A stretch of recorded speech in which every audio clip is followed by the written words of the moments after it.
I was 3 glasses deep into a Pinot Noir that cost more than my first car, sitting on a terrace in Provence that smelled like lavender and old money. The sun was doing that golden hour thing that Instagram influencers would kill their grandmothers for, and for the first time in 17 years, my blood pressure wasn't trying to punch a hole through my carotid artery. I was watching my daughter, Sarah, laugh at something her fiancé said, and I actually felt my shoulders drop. You know that feeling? When the invisible anvil you've been carrying around since the dot-com bubble burst finally hits the floor? Yeah, that. Then my phone buzzed. It wasn't a polite notification. It was the angry, insistent vibration of a device possessed by a demon with an MBA. I looked down. 17 Slack notifications, 2 voicemails, and then, screen lit up with a face that made me want to gargle broken glass.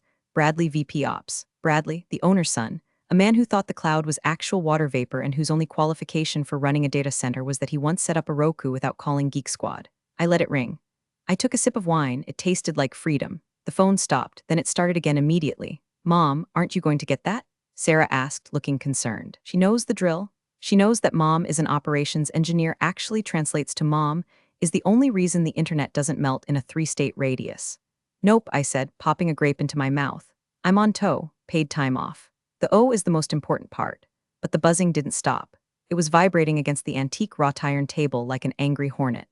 I sighed, the kind of heavy, soul-deep sigh that usually precedes a murder charge, and picked it up. Hello, Bradley, I said, my voice dead flat. Get back from Europe or you're fired. His voice cracked. He was screaming so loud I had to pull the phone away from my ear. I could hear the background noise, the distinct high-pitched whine of server fans ramping up to maximum RPM. It's a sound I know better than my own heartbeat. It's the sound of a system screaming for help. Bradley, I said, keeping my voice dangerously calm. I am 4,000 miles away. I am at my daughter's engagement party.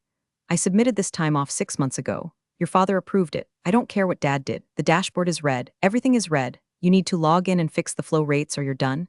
Pack your desk. Now, before I tell you how I systematically dismantled a multimillion-dollar company using nothing but silence and a secure shell protocol, do me a solid. Hit that subscribe button and drop a like.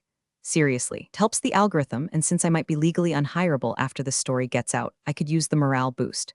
Okay, back to the carnage. Bradley, I said, swirling my wine, I can't log in. What do you mean you can't? You have the laptop. I do, I admitted. But you revoked my admin privileges yesterday, remember? You said, and I quote, we need to pivot to a more agile, youth-oriented hierarchy. You gave my keys to that intern, Kyle, the one who thinks Python is a snake. Kyle is crying in the bathroom. Fix IT, I can't fix what I don't have access to, Brad. You wanted me out of the loop, I'm out of the loop. Then get on a plane. If you aren't here in 12 hours, you are terminated for cause. Insubordination, sabotage, the accusation hung in the air, mixing with the scent of lavender. Sabotage, he wanted to talk about sabotage. I looked at the vineyard. I looked at my daughter, who was looking at me with that please, don't work on vacation face. I thought about the last decade. The missed birthdays because a cooling loop sprung a leak at 3 a.m. The Christmas mornings spent on conference calls because a firmware update bricked the storage array. The fact that my hair was graying because I was the only thing standing between this company and a thermal meltdown. And this 26-year-old with a spray tan and a degree in business ethics was screaming at me like I was the help. Something inside me snapped, not a loud snap. A quiet metallic click like a lock engaging. Okay, Bradley, I said softly. Okay, what? You're coming back? No, I said. Okay, I'm fired. You want to terminate me? Consider it done. I just logged out of everything. Slack, email, the VPN, everything. Wait, what? You can't just, I just did. You have about 20 minutes before the data center cooling resets to its default 0 state. That's a safety feature I wrote to prevent unauthorized tampering. Since I'm no longer an employee, I can't authorize the override. Tell your dad to buy fire extinguishers. Good luck, Bradley. I hung up. I didn't just hang up, I powered the phone down. I dropped it into my purse like it was a loaded gun I just emptied. Sarah looked at me, eyes wide. Mom, is everything okay? I smiled. A real smile. The kind that shows teeth. Everything is perfect, sweetie. Pass the brie. But in my head, I was already counting down. 19 minutes and 45 seconds until the temperature inside Sector 4 hit 90 degrees. To understand why I was willing to let a server farm worth more than the GDP of a small island nation melt into slag, you have to understand Bradley. Bradley didn't walk into the office. He strutted. He was the CEO's son, fresh out of an MBA program that apparently taught him that disruption meant firing everyone who knows how the lights work. He showed up 3 months ago, wearing a suit that cost more than my annual mortgage payments and smelling like aggressive cologne and unearned confidence. The first meeting was a bloodbath. He gathered the entire operations team in the glass-walled conference room. I sat in the back, nursing my third coffee, holding a notepad that contained the intricate, fragile schematic of our custom cooling loops. Our data center is unique. It's an older facility, retrofitted with high-density blades that run hot, like cook an egg on the chassis hot. I had spent 10 years tweaking the HVAC logic, writing custom scripts that balanced airflow, humidity, and coolant pressure in a delicate dance. It wasn't standard, it was art. Bradley stood at the front, rejected a slide that just said Synergy 2.0 and pointed at me. Marissa, he said. He didn't ask my name, he'd just read it off the org chart. You're the lead systems engineer, right? Senior operations engineer, I corrected, and yes. Right, see, looking at your salary and your tenure, it feels very legacy. We're moving to a cloud-native, agile mindset. Having one person hold all the tribal knowledge, that's a bottleneck. It's bad scaling. It's not a bottleneck, I said, trying to keep the edge out of my voice. It's a specialized skill set. The cooling system in Sector 4 requires manual load balancing every 48 hours or the pressure valve sees. It's not something you can just automate with an off-the-shelf patch. He laughed. He actually laughed. A dismissive frat boy chuckle. Everything can be automated, Marissa. That's the problem with your generation. You like to tinker. You like job security. We're going to bring in TechFlow Solutions. They're a third-party vendor, dynamic, young. They'll handle the monitoring for half your cost. My blood ran cold. TechFlow, I knew them. They were a chop shop. They hired fresh grads, gave them a script, and paid them minimum wage to reboot servers when a light turned red. They wouldn't know a pressure valve from a bicycle pump. Bradley, I said, standing up. If you let TechFlow touch the HVAC logic, you will burn this building. I'm not being metaphorical. The thermal density in the racks is critical. If the coolant stops cycling for more than 30 minutes, the halon gas triggers. If the halon triggers, the servers shut down hard. You lose data, corrupt drives, millions in SLA penalties. He waved a hand, swatting away my concerns like a gnat. You're being dramatic. This is exactly why we need new blood. You're too attached. You're emotional. Emotional. I sat down. I didn't say another word for the rest of the meeting. I watched as he demoted my two best technicians. I watched as he signed the contract with TechFlow. I watched as he systematically stripped away my access to the budget, the hiring process, and finally, the strategic planning. But he made one mistake. He assumed that because I was legacy, I was stupid. He didn't know that I had hard-coded the cooling protocols myself. He didn't know that the automation he loved so much was actually a script running on my local terminal, authorizing the system to keep pushing coolant every time the pressure spiked. He wanted automation? Fine. The week before my vacation, I initiated what I call the nanny protocol. It's a soft lock sequence. Basically, the system checks for a specific digital token, my personal admin key, every 48 hours.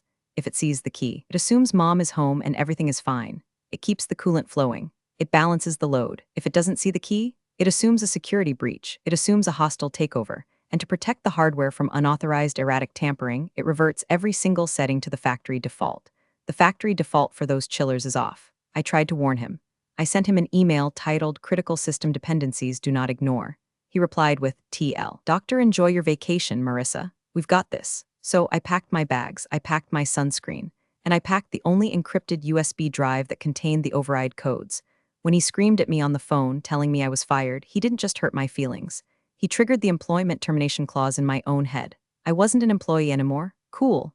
Then my key was no longer authorized. The clock had started ticking the moment he said you're done.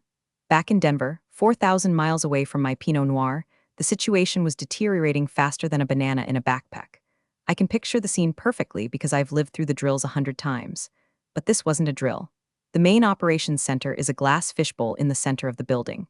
Usually, it's a hum of low-level activity, green lights on the wall-sized monitors, a gentle clatter of keyboards. But right now, it would be a disco of red warning strobes. Kyle, the intern who thought Python was a reptile, was likely hyperventilating into a paper bag. The TechFlow guys, let's call them Tweedledee and Tweedledumbess, were probably staring at the main dashboard, which was currently displaying a cascade of high-temp warnings for Sector 4, Rosa through F. Just reboot the controller. Bradley would be shouting, pacing back and forth in his Italian loafers, sweating through his dress shirt. Why aren't you rebooting it? We tried, sir. One of the TechFlow guys would stammer. We sent the kill signal to the HVAC master node. It refused the command. What do you mean it refused? It's a machine. It does what it's told. It says unauthorized user, the tech would say, pointing at the screen. We tried using the admin root password you gave us. It's not working. That's because the admin root password Bradley had was for the operating system. It wasn't for the firmware. I had separated those layers 5 years ago after a Russian botnet tried to hijack our thermostat to mine Bitcoin. The firmware layer, the brain that actually tells the valves to open and close, only listened to one user, Brennan Sue. Call her back. Bradley probably screamed, grabbing his phone again. Get her back on the line, but my phone was off. I was eating cheese. She's not answering, sir, Kyle would whisper. Then hack it. You guys are hackers, right? Bypass the firewall. Here's the funny thing about data centers. They are designed to keep people out, especially physical infrastructure controls. You can't just hack a localized cooling controller from the internet if the bridge is down. And the nanny protocol, it burns the bridge. It disables remote port access as a security measure. To fix this, someone had to physically go into the server room, plug a console cable into the maintenance port of the master chiller unit, and enter the 64-character encryption key. The key that was on a USB drive. In my purse, in France. Sir, another tech would pipe up, his voice trembling. The ambient temperature in row C just hit 85 degrees. The fans are running at 100%, but they're just pushing hot air around. The AC isn't blowing cold. Why isn't it blowing cold? The compressors have shut down. They're in safe mode. Safe mode? That sounds good. Safe is good. No, sir. Safe mode means they turn off to prevent the motor from exploding due to conflicting instructions. They're waiting for a manual reset. Bradley would be staring at the wall of screens. He'd see the client names blinking in red: banks, hospitals, logistics companies, real people with real money who were about to experience a very real outage. How long? Bradley would ask, the arrogance finally draining out of him, replaced by the cold, wet dread of a man realizing he just threw a grenade into his own lifeboat. At this rate of climb, the tech would check the graph. The thermal shutdown threshold for the storage arrays is 105 degrees. We're gaining a degree every 90 seconds. Bradley would do the math, or try to. 20 minutes, the tech would say. Maybe less. Open the doors, Bradley would scream. Open the server room doors, get fans, get ice, I don't care. And that is the exact moment the chaos would shift from technical difficulty to physical comedy. I imagined them running to the break room, grabbing bags of ice from the freezer, dragging box fans from the supply closet. It was like trying to put out a forest fire with a water pistol. I took another sip of wine. The sun was setting. It was getting chilly in Provence. I put on a cardigan. Back in Denver, things were just starting to heat up. If you've never stood inside a data center when the cooling fails, you can't appreciate the visceral horror of it. It's not just warm. It's an oppressive, industrial heat that feels heavy in your lungs. In Sector 4, the noise would be deafening. Every server has internal fans, tiny little plastic blades that spin at 10,000 RPM. When the sensors detect heat, they throttle up. Usually they run at 30% speed, a gentle hum. Now, thousands of them were screaming at 100% capacity, creating a sonic wall of white noise that vibrates in your teeth.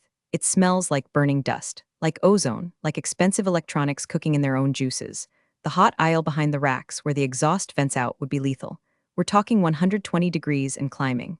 The cold aisle, which is supposed to be a crisp 65 degrees, would be creeping past 90. By now, the client tickets were rolling in. At first, it's just automated alerts, high latency, packet loss. Then the humans start calling. Hey, our database transaction time just went from 5 milliseconds to 5 seconds. We can't process credit card payments. That's the regional bank client. Our patient record system is timing out. We have doctors in the ER waiting for scans. That's the hospital network. We're losing $10,000 a minute. Fix it. That's the high-frequency trading firm. Bradley, trapped in the ops center, was watching his career evaporate. He was yelling at the tech flow lead, a guy named Jason who looked like he was 12. Do something, Bradley shrieked, slamming his hand on the desk. We're trying to reroute the load. Jason yelled back, but the virtualization manager is lagging. The CPUs are thermal throttling. They automatically slow down to prevent melting. Everything is crawling. Where are the manuals? Bradley demanded. Marissa must have left documentation. A binder, a wiki, something. Ah, the documentation. See, I did have documentation. I was meticulous. I had a shared folder called Disaster Recovery Protocols HVAC. It contains step-by-step guides, diagrams, and emergency override codes. Remember the Synergy 2.0 meeting? The one where Bradley said we needed to clean up the digital clutter. He had ordered IT to archive all non-active files older than 6 months to a deep storage tape drive to save server space. And since I hadn't had a catastrophic failure in 3 years, because I was doing my job, the system flagged my manuals as inactive.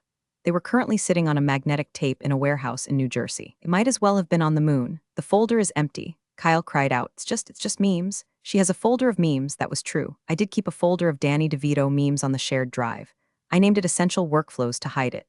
I chuckled thinking about them opening it in desperation, hoping for a schematic and finding a gif of Danny DeVito eating a hard-boiled egg. She sabotaged us, Bradley roared. This is criminal. It's not sabotage if you deleted the files, sir. Kyle said, finding a spine for the first time in his life. You signed the archive order last month. Bradley turned on him, eyes wild. Don't you quote policy to me. Get down there, open the floor tiles. Maybe there's a manual override valve. We don't know which valve is which, Jason shouted. There are 4 pipes: chilled water supply, return, condenser loop, and refrigerant. If we open the wrong one, we flood the room with glycol or vent high-pressure gas? I don't care. Guess. That is the sound of a man who has lost touch with reality. Guess is not a word you use when dealing with pressurized systems. Back in France, I ordered a dessert, a crème brûlée. I cracked the caramelized sugar with my spoon. Crack. The heat in Sector 4 hit 98 degrees. The first storage array, Drive Bank 12, began to blink amber. Drive failure imminent. The smell of burning plastic was getting stronger. I wasn't completely disconnected. That would be irresponsible. I had my personal laptop, a battered ThinkPad that weighed as much as a brick and could survive a nuclear blast. I tethered it to the shaky Wi-Fi of the Airbnb. I didn't log into the corporate VPN. Bradley had killed that access, but I didn't need the VPN to see the vitals. Years ago, I had installed a separate, cellular-based sensor array, just a few Raspberry Pis with temperature probes and a cheap 4G dongle hidden behind the cable trays. I called it the Canary. It was my sanity check. When the official dashboard said everything was fine but my gut said something was wrong, the Canary told me the truth. I pulled up the terminal. The text scrolled green against black matrix style. Sensor 1, row A, 102.4 degrees F. Sensor 2, row C, 106.1 degrees F. Sensor 3, HVAC intake, 110.0 degrees F. Status. Critical. It was beautiful in a horrifying way. It was the mathematical certainty of physics taking its revenge on incompetence. I took a screenshot. I debated letting it burn, truly. I sat there, listening to the crickets chirp, and thought about the $50,000 worth of stock options that were currently vesting. If the data center melted, that stock would be worth less than the napkin under my drink. But this wasn't about money anymore. This was about the principle. It was about the fact that for 15 years, I had been the invisible janitor, wiping the ass of the infrastructure, and the moment a guy in a suit showed up, I was legacy trash. I opened a secure, encrypted messaging app. I had a group chat with the old ops team, the guys Bradley had fired or demoted. Even Kyle was in it. Lurking, I uploaded a video file I had pre-recorded before I left. Just in case, I hit send. Back in the ops center, every screen on the local network flickered.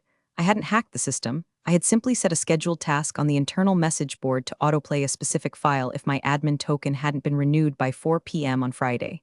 Bradley's monitor went black. Then, my face appeared. I was sitting in my living room in Denver, holding a mug that said I see dumb people.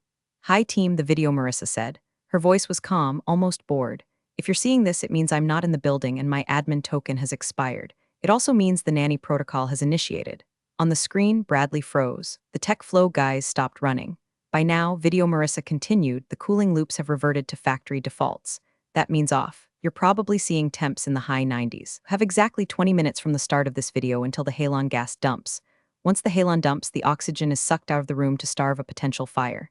Humans cannot breathe halon. Get out of the server room. I took a sip of coffee in the video. There is no password you can guess. There is no bypass. The encryption key is on a physical USB drive. If you don't have the drive, you don't have the cooling.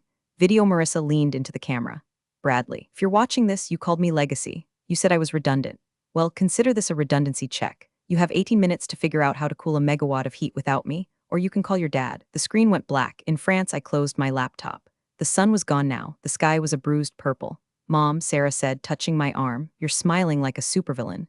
I'm just enjoying the retirement party, honey, I said. 15 minutes left. The CEO, let's call him Mr. Sterling, was not a tech guy. He was a money guy. He was the kind of guy who thought bandwidth was something you negotiated over a steak dinner. But he understood one thing very well, liability. He was currently on a yacht in the Mediterranean, ironically not that far from me, entertaining investors. His phone rang. It wasn't Bradley. Bradley was too terrified to call. It was the chief legal officer, Chloe Sterling. The CEO barked, answering on the second ring. I'm in the middle of a cigar. Sir, we have a situation at the main data center, the CLO said. The fire suppression system is pre-arming. What, is there a fire? No, sir, it's heat. The cooling is down, all of it. Well, fix it. Why are you calling me? Tell Bradley to kick the machine or whatever. Bradley fired the only person who knows how to fix it, sir. There was a silence on the line. The kind of silence that costs $10,000 a second. He did what? He terminated Marissa Brennan, effective immediately. He revoked her access, and apparently the system requires her physical authorization to run the custom cooling loops. Put Bradley on. Now, back in the sweltering ops center, the phone on the conference table screamed. Bradley looked at it like it was a cobra. He picked it up with a shaking hand. D-Dad, you fired Marissa. The voice was so loud the tech flow guys heard it from across the room. She was insubordinate. She left the country. She's holding the system hostage. Bradley wailed, sounding exactly like the 6-year-old who broke a vase and blamed the cat. She didn't hold it hostage, you moron. Mr. Sterling roared. She built it. I kept her on the payroll at 20% above market rate because the insurance underwriters specifically listed her as a critical risk mitigation factor. Do you know what happens if the data center melts and our lead engineer was fired without cause by an unqualified supervisor? The insurance doesn't pay out. We are liable for everything. I didn't know, Bradley whimpered. Of course you didn't know. You didn't ask. You just walked in there swinging your dick around trying to impress the board. Dad, it's 108 degrees in the hot aisle. The drives are screaming. What do I do? You pray, Sterling said, and then you get me her number. I tried calling her. She won't pick up. That's because you're you. Text me her number. Right now. Mr. Sterling hung up. He looked at the Mediterranean Sea, dark and vast. He took a breath. He was a shark, and he recognized another shark. He knew he wasn't dealing with an employee anymore. He was dealing with a consultant, and consultants are expensive. In Pravos, my phone buzzed again. I looked at the ID. Richard Sterling. I didn't answer. Not yet. You see, in negotiations, the person who speaks first loses, but the person who answers the phone too quickly looks desperate. I let it go to voicemail. Then I waited 2 minutes. Then I sent a text. Hi, Richard. Currently at a family event. Reception is spotty. Is this urgent? Emmett was the most passive-aggressive text message in the history of telecommunications. His reply came 3 seconds later. Call me, name your price. I smiled. I took another sip of wine. Mom, Sarah said, you're doing the scary face again. Just wrapping up a contract negotiation, honey, I said. Almost done. We were down to 9 minutes. The ops center was no longer an office. It was a sauna filled with panic. Ambient temperature in the room had risen to 85 degrees just from the heat leaking through the server room doors. Inside the server room, it was an oven. Warning, thermal critical. Zone 4, shutdown imminent. The automated voice was calm, which made it worse. Can we just use portable AC units? Jason, the tech flow lead, yelled. He had stripped off his uniform shirt and was wearing a sweaty undershirt. We have 2 portable units, Kyle shouted back. It produced 12,000 BTUs of cooling. The server rack produces 400,000 BTUs. It's like spitting on a bonfire. Find the drive. She must have a backup drive here. Bradley was tearing apart my desk. He dumped my drawers on the floor. Pens, tampons, old stress balls, and a stash of emergency Snickers bars scattered everywhere. Found one? A tech yelled. He held up a USB stick he found taped under my monitor stand. Bradley snatched it. Plug it in, go, go, go. They ran to the console. They jammed the USB stick in. The screen flickered. Access denied. Biometric authentication required. It needs a fingerprint, the tech screamed. Whose fingerprint? Bradley demanded. Hers. It's encrypted to her hardware key. Bradley stared at the screen. He looked at his own thumb. He looked at the USB drive. For a second, I bet he considered cutting off my thumb, but I was in France, so the logistics were tricky. I pass it, we can't. It's military-grade encryption. If we guess wrong 3 times, it wipes the drive. We have to shut it down, Kyle said quietly. Bradley, we have to pull the plug. A hard shutdown? No. Bradley grabbed Kyle by the collar. If we do a hard shutdown, the client database is corrupt. The transactional logs won't write. We lose the data. If we lose the data, the lawsuits start tomorrow morning. We have to keep it running. If we keep it running. Hardware melts, Kyle pushed him back. Look, he pointed to the glass window looking into the server room. A white mist was forming near the ceiling. Is that smoke? Bradley whispered. It's coolant vapor, Kyle said, his voice trembling. The pressure valves have blown. The glycol is boiling off. If that hits a spark, we don't just lose the data. We lose the building. The fire alarm strobe lights began to flash. No sound yet, just the lights. The silent herald of the Halon dump. 7 minutes, Kyle said. Get everyone out.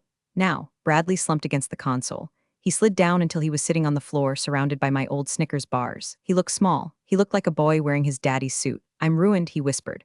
My phone buzzed again. Richard Sterling. I looked at the time. 7 minutes to meltdown. I picked up the phone. Hello, Richard, I said. Lovely evening for a chat. Fix it, Sterling snarled. I don't care what he did. Fix it? I can't, Richard. I'm fired. I'm just a tourist. If I touch your systems, that's a violation of the Computer Fraud and Abuse Act. I could go to federal prison. Bradley made that very clear. I am rehiring you, he shouted. Right now you are rehired. I don't want my old job back, I said, picking at a loose thread on the tablecloth. The management is terrible. The VP of Ops is a liability. He's gone, Sterling said instantly. I'm firing him. I'm moving him to the mailroom. No, the warehouse in Alaska. Good start, I said, but not enough. What do you want, Marissa? 20% raise, double vacation? I want a consulting contract, I said, external, independent. My rate is $500 an hour with a minimum retainer of 1 year paid upfront. Also, I want the title of interim CTO until you find someone who knows what a server actually looks like. And a full apology from Bradley, written, signed, and notarized, admitting to gross incompetence to be kept in my personal file in case you ever try to screw me on severance again. Done, Sterling said. I'll wire the retainer. Now fix it. Money first, Richard. You know how banks are. Wire transfer confirmation number. Then I type, you are extortionate, I'm essential. There's a difference. Supply and demand, Richard. Isn't that what you taught your son? Heard him fumbling with another phone. I heard him shouting at his banker. 4 minutes, I heard Kyle scream in the background of the other line. Sterling must have been patched into the ops room. Sent, Sterling yelled. Confirmation number 8809 Alpha Tango. It's in your account, $200,000. Now save my company. I checked my banking app. It spun for a second. Then green numbers appeared. Pleasure doing business with you, I said. I opened my laptop. Okay. I said to the air, let's turn down the heat. I didn't need the USB drive in Denver. That was a decoy, a something you have factor for the junior techs to chase. The real master key was a 4096-bit RSA token stored on my UBI key, which was currently plugged into my laptop in France. I opened the terminal. I connected to the satellite backdoor. User, Mbrennen Su, password, 2fa touch UBI key. Access granted. I typed one command. Sudo / etc / hvac / emergency override sh reset force. I hit enter. It took 3 seconds for the signal to bounce off a satellite, travel across the Atlantic, pierce the firewall of the Denver data center, and tell the master controller to wake the hell up. In Denver, the silence broke. The first sound was a heavy metallic thunk. That was the main compressor clutch engaging. Then, the roar. Not the high-pitched scream of the tiny server fans, but the deep, chest-rattling bass of the industrial chillers kicking in. It sounded like a jet engine starting up in a library. Cold air, blessed, freezing air, blasted out of the floor vents in the data center. It hit the 110-degree fog like a hammer. The temperature sensors on the wall flickered. 110 degrees Fahrenheit, 109 degrees Fahrenheit, 105 degrees Fahrenheit. The red strobe lights stopped flashing. Halon dump imminent warning vanished, replaced by a calm green text, system normalizing. Kyle slumped to the floor and started laughing hysterically. The tech flow guys looked like they had just seen a ghost. Bradley didn't laugh. He stared at the screen where a new message popped up, a message I had just typed. System restored. Current admin, M. Brennan, CTO. Bradley, please remove personal items from the premises.